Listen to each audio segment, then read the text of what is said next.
साल वाले, 17 साल वाले? 17 साल वाले 14 साल तक के पूछते हैं कि मेरा 2 साल पहला रिलेशनशिप था, मेरा ब्रेकअप हो गया, क्या करना चाहिए?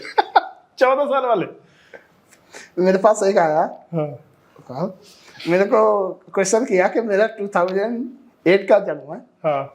और 2 साल से मैं रिलेशनशिप में थी, तो मेरा एक्स है ना मेरे से बात नहीं कर रहा, मुझे क्या करना चाहिए? मैंने सोचा कि 2008 मतलब 2 साल पहले से रिलेशनशिप में मतलब 11-12 साल से। तो अच्छा, एक चीज सबसे इम्पोर्टेंट चीज है, ये हो सकता है कुछ के काम में आ जाए तो उनका फ्री में काम हो जाएगा। ऐसे लोग जो सवाल करते हैं कि हमारा एक्स है, हमारा बॉयफ्रेंड है, वो बात नहीं कर रहा है, गुस्सा है या जो भी चीज है, उनको आप आंसर क्या देते हैं, मतलब सोल्यूशन क्या बताते हैं आप? देखो, अगर रियल में ही लगता है, एज सेम है, करियर भी है ना, कोई है ना वन साइड भी होते हैं, ठीक है, वन साइड वाले भी आते हैं, तो उनको तो नहीं ध्यान देते, लेकिन रियल में लगता है कि हाँ इनका होता है, तो उनके लिए हम उपाय भी बता देते हैं, और वो सफल भी हैं। बहुत सारे लोग आज सफल भी हैं। मतलब रिलेशन फिर उनका सही हो जाता है। हाँ। तो अगर आपके भी रिलेशन में प्रॉब्लम है और आपको कोई प्रॉब्लम, उस प्रॉब्लम से रिलेटेड कोई सोल्यूशन चाहिए, तो शास्त्री जी से कांटेक्ट कीजिए। कैसा भी रिलेशन हो, अगर सीरियस आप है तो उसका समाधान आपको शास्त्री जी से जरूर मिल जाएगा। ये तो हो गई, जैसा आपने चीज़ें बताई कि कैसे क्वेश्चंस आते हैं, कैसे आंसर्स होते हैं। एक इम्पॉर्टेंट चीज़ ये है कि बहुत सीरियस क्वेश्चन जो मेरे माइंड में अभी आया कि क्या एस्ट्रोलॉजी का कभी कोई गलत उपयोग हो सकता है? क्योंकि जहाँ तक मैं समझता हूँ कि हर एक विद्या का 2 तरीके से आप प्रयोग कर सकते हैं, एक सही और एक गलत। जो आप अगर पुराने सीरियल्स वगैरह भी देखिए, भगवान भी जब किसी को वरदान देते थे तो उनको बताते थे इसको भाई सही काम के लिए आप इस्तेमाल करना, लेकिन वो अगर राक्षस को दिया जा रहा है तो गलत काम के लिए इस्तेमाल करते थे। तो हर एक विद्या का इंसान चाहे तो 2 तरीके से इस्तेमाल कर सकता है। तो क्या एस्ट्रोलॉजी का भी गलत तरीके से इस्तेमाल किया जा सकता है? देखो, एस्ट्रोलॉजी का इस्तेमाल गलत तरीके से दोनों ही कर सकते हैं। एक यजमान भी कर सकता है और एक एस्ट्रोलॉजर भी कर सकता है। कैसे? एस्ट्रोलॉजर ऐसे करते हैं कि आपके इस ग्रह की दिशा बहुत खराब है, अगर आपने 21 दिन के अंदर इसका इंतजाम नहीं करवाया तो आपका एक्सीडेंट होना तय है। मेरे को मत बताना फिर क्या हुआ। डर, अगले को डरा देना, ठीक है? और जान के जोखिम तो कोई नहीं लेगा। हाँ, और जान का रिस्क कोई लेता नहीं कि ये नहीं होना चाहिए, ठीक है? ये तो होगा एस्ट्रोलॉजर के लिए। एस्ट्रोलॉजर। और जो जजमान है वो इसका गलत इस्तेमाल कैसे करते हैं? यजमान वगैरह हैं वो इस्तेमाल ऐसे करते हैं, वो कहते हैं कि सर हमें कुछ ऐसा बताइए महाराज जी जिससे कि इनके ग्रह खराब हो। अच्छा, दूसरे किसी का पूछते हैं? हाँ। अच्छा जी। हाँ, इनके ग्रह खराब हो, ये मेरे से आगे क्यों चल रहा है। तो हम कुछ चीजें करें ताकि इनका जो ग्रोथ है वो कम हो जाए। कोई भी ऐसा मंत्र बताइए, कोई भी ऐसी जाप बताइए, कोई भी ऐसा जिसको हम काला जादू या बाकी सारी चीजें जो बोलते हैं। यहाँ तक कि मैं आपको रियल बात बताऊं, रियल ब्रदर सिस्टर आपस में इस्तेमाल करते हैं। हाँ। मतलब सगे भाई बहन इस चीज को इस्तेमाल करते हैं? हाँ।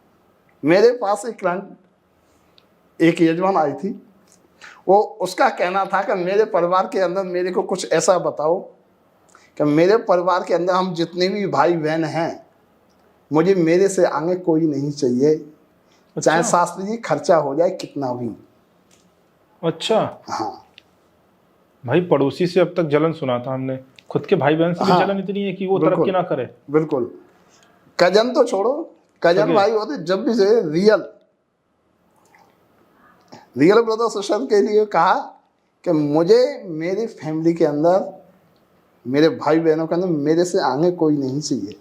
मतलब सही बात है कि हर विद्या का 2 तरीके से इस्तेमाल तो किया जा सकता है, डिपेंड करता है कि आप किस मानसिकता के साथ उसका इस्तेमाल कर रहे हैं। बिल्कुल। खैर, ये तो बहुत सारी हमने बातचीत कर ली इसमें। अच्छा, आप सोशल मीडिया पे एक्टिव हैं? जी। कौन कौन से प्लेटफॉर्म पे आप एक्टिव हैं? लगभग सभी पर हूँ, इंस्टाग्राम, फेसबुक, यूट्यूब, सब पे। तो अगर किसी को भी एस्ट्रोलॉजी से रिलेटेड कोई डाउट है, या आपका कोई करियर से रिलेटेड डाउट है, आपका कोई रिलेशनशिप से रिलेटेड डाउट है, कुछ भी है, तो आप शास्त्री जी से उनके सोशल मीडिया के थ्रू भी कांटेक्ट कर सकते हैं। हम डिस्क्रिप्शन में लिंक डाल देंगे, आप वहाँ से उनसे आप जुड़ सकते हैं। अब बात हो रही थी सोशल मीडिया की, आपका सोशल मीडिया कौन हैंडल करता है? एक ROIT सॉल्यूशन कंपनी है जो कि राजकुमार जी हैं, उनकी टीम मेरा सारा हैंडल करती है, जो कि रोहिणी सेक्टर 3 में है। वो सारा मेरा देखते हैं। तो आपका सोशल मीडिया वही देखता है? हाँ, पोस्ट बनाना डालना सारी चीज़ वही हैंडल करते हैं। चलिए, बहुत अच्छी बातचीत आज हमारी आपसे हुई। हमने बहुत सारे मुद्दों पे हमने आपसे बात किया, बहुत सारी चीज़ों को हमने समझा आपसे, एस्ट्रोलॉजी से रिलेटेड, आपके पर्सनल एक्सपीरियंस से, वृंदावन का कैसा था, परिवार का कैसा था, और किस तरीके के सवाल लोग पूछ रहे हैं आज के टाइम पे, क्योंकि आज के टाइम पे बहुत ज़्यादा चलन में आ चुका है एस्ट्रोलॉजी। अगर हम बात करें तो लोग पहले उतना नहीं जानते थे, लेकिन आज के टाइम पे लोग जान भी रहे हैं, बात भी कर रहे हैं, और लोग उसको एक्सेप्ट भी कर रहे हैं। एस्ट्रोलॉजी आज के समय में 8 मिलियन पर डे का बिजनेस हो चुका है। इतना ज़्यादा? हाँ, रिलेशन से रिलेटेड सवाल हर कोई पूछेगा। अब छोटे छोटे बच्चे पूछ रहे हैं 11-12 साल के, तो ये 8 मिलियन क्या, आगे चल के 16 मिलियन भी हो जाएगा। चलिए शास्त्री जी, बहुत अच्छा लगा आपसे बातचीत करके, हमें उम्मीद है कि आपको भी अच्छा लगा होगा। बिल्कुल, बहुत अच्छा लगा। Thank you so much. हम दोबारा फिर कभी आपसे मुलाकात जरूर करेंगे, और हम और अच्छे से इसको समझेंगे कि कितना, जैसे आपने अभी लास्ट में एक आपने वो बोलता है कि कटप्पा ने बाहुबली को क्यों मारा, तो आपने जाते जाते एक सवाल छोड़ दिया कि 8 मिलियन का बिजनेस है। अब इसको हम बिजनेस के पर्सपेक्टिव से भी जानेंगे कि भाई 8 मिलियन का बिजनेस क्यों है। इसके बारे में डिटेल कभी और हम दोबारा आपसे बातचीत करेंगे। आप आए हमारे साथ, आपने इतनी अच्छी बातचीत की, इसके लिए बहुत बहुत धन्यवाद आपका। तो दोस्तों, अगर आपको आज का पॉडकास्ट अच्छा लगा हो तो कमेंट में अपना ओपिनियन जरूर बताइएगा, और अगर एस्ट्रोलॉजी से रिलेटेड कोई भी डाउट है तो आप शास्त्री जी से कॉन्टैक्ट कर सकते हैं, आप उनसे डिस्कस कर सकते हैं, बात कर सकते हैं, और जीवन में अपनी तरक्की को और ऊपर आप ले जा सकते हैं। तो मिलते हैं अगले पॉडकास्ट में एक नए मेहमान के साथ, तब तक के लिए जय हिंद।